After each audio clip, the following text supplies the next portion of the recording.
Hello everyone, welcome back to another video. Today I will be starting a new 3-part project video with this immortal on the screen, Seondeok, Queen of Silla, and the reason why I choose her is because I have planned for her in the Time Rift Breaker, and hopefully she will be strong enough for me to put her in the Fire March with Matilda as well. As you guys probably know, the Fire March with Seondeok used to be very strong, and hopefully I can make her very decent as well.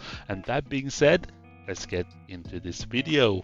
Let's kickstart this project by looking at the mortal stats for Seondeok, and for me there are two stats that stands out significantly, and that is the physical attack being very good. Of course, she's a A+ tier immortal according to IK, and a critical hit being quite high as well. But another one that I want to focus on, and I do believe that is very questionable by IK, only having her at 68.2 energy regen points at the current state, which will probably be around 80-ish when she is completely maxed. And for me, if you compare her to other fire immortals, which probably have 105, 110, 120, whatever they have, right? Which is going to be Trajan, Hippolyta, and Empress Wu. How could IK add so low energy regen points for Seondeok? That is for me a huge question to IK, but I think her ultimate do compensate for the low energy regen points, because Might of the Phoenix shoot a fierce arrow that concentrates on the power of a phoenix, or concentrate the power of a phoenix, deal physical damage rate up to 650% to the current target for the next 6 seconds. An explosion will trigger whenever the enemy receives one critical attacks. Cause physical damage to all enemy units, which I think this part right here is very good. Damage rate 250%, trigger up to 4 explosions within 6 seconds. So already she has a way better synergy with Hippolyta, because Hippolyta will be able to trigger these critical attacks in the fire team, and for me that is very important. While this might struggle in PvP due to low energy regen, but in the Time Rift Breaker, where she will be doing damage or making damage uninterrupted because of having the Hippolyta to slow down the enemy bosses and also keeping the team alive, which I think is a very good option. As you can see here, this is a very early state of the March, which I will be trying out. And of course she got taken down quite early due to her skills was not even placed here, and I didn't upgrade anything. But I want to show you guys the results that I've got so far by testing her against the bosses we have in Norheim. And for me, I think she has been doing well here, and I'm gonna show you guys live during this video so you guys can see it right away with the mod that I will be placing her on without the skills on her, but I think she will be able to do enough for you guys to see the potential of her against the PvE content parts like bosses, like spiders, like Time Rift Breaker bosses, and also in the elemental domain, which I've done some already testing today. I do like the results that came with it, so I don't know about you guys, but this is very good. And keep in mind, no boost, no anything, and she's doing 9 million damage, which I'm very happy with. And in the elemental domain, I have the build for the Fire Day. I believe I tested this earlier. As you can see, Hippolyta will maintain or keep the team sustainable, and it won't get taken down. And you can see here, this is already a really good result. And I know it went up to 230 and the team didn't get some damage on them. But I do like the fact that Seondeok is doing some damage already.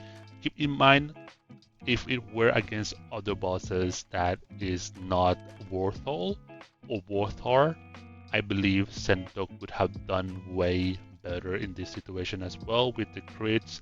And if I were to have, for example, like this skill set on them basically every single time, I think we will easily make at least, I would say, 150, maybe 200 million damage with Seondeok as well. So that is the idea and the thought process behind why I want to get Seondeok into my team. And of course, I always want to try new immortals for the Time Rift Breaker to see if it actually works really well. Now that we know a little bit about my thought process and the reason why I choose to build Seondeok, let's take a look at the specializations. We have Gale Force and the Void Breaker as the best specialization for her, but for me, Gale Force is going to be the most popular because of the crit rate. Extra 30% crit rate is really good. Basically, that almost guaranteed her to crit every single time, and also you have the increased physical damage, which is very good if you have the trigger skills on her, which I plan not to use. So I'm still going to be using this one because of the crit rate.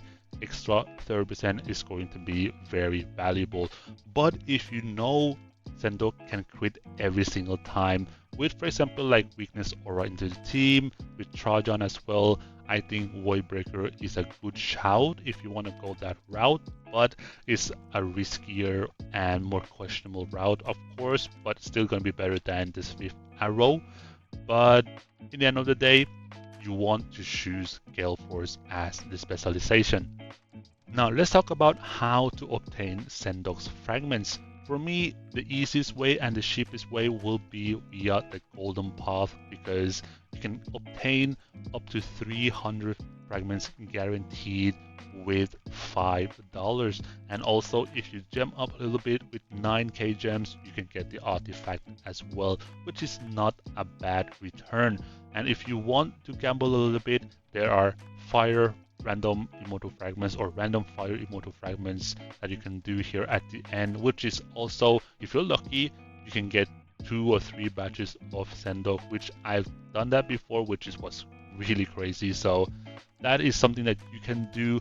Another way will be via the elemental bond, and I think this is only option for you if you want to rush Seondeok. I think this is not really worth it if you want to build her, because Seondeok is not an immortal where you rush.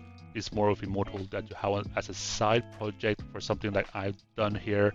And I think that she can be really good. Sure, A+ tier, but definitely not worth the money that you can spend on her, where you can probably put that money on, for example, like red skills or a chaos immortals, which I think is a better value that way. But if you really want to go for Seondeok, this is the fastest way to get her and the highest or the most costly way to get her as well. Another place is the Philosopher's Stones or Summoning Hall, where you have to be really lucky, because they're only 0.06% just to get her 60 fragments, and if you're lucky you do get the 5 fragments, which has 0.22%, which is not too bad itself. And another place you can probably get her is via the Grail Shop, the seasonal event, which I cannot show you guys here, but as of making of this video, it will be live straight out at reset. So that is also a decent place to get her fragments. And yeah, like I said, Seondeok is a very good immortal, but she's definitely not somebody that you should be rushing or anything like that. So you can definitely save up a lot of gems, a lot of merit coins just to get her fragments and do it over time, because it's going to be a long-term goal. It's not going to be a 2 weeks goal and then switch out to a new immortal or something like that. So yeah, that's pretty much it for this video. What do you guys think about this project? Do you guys like this project? Do you guys would be interested to see another immortal instead of Seondeok? Let me know in the comment section, because for me, I'm very excited about the Seondeok and how I would be able to make more damage with my second team and possibly a third team in the Time Rift Breaker as well. So yeah, thanks you guys for watching. See you guys in the next video.